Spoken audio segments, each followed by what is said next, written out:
The automatic single-sided spot welder equipped with upper computer is widely applied for tab welding during cylindrical lithium battery pack assembly. Covering series parallel grouped cells including 18,650, 21,700, 26,650, 32,650 and 32,700 models.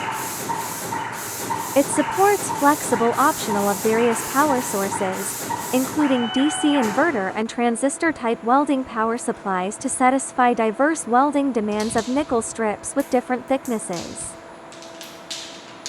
Users can select pneumatic, electric or rotary welding heads based on budget and needs, and the welding stroke and production fixtures can be fully customizable according to detailed needs.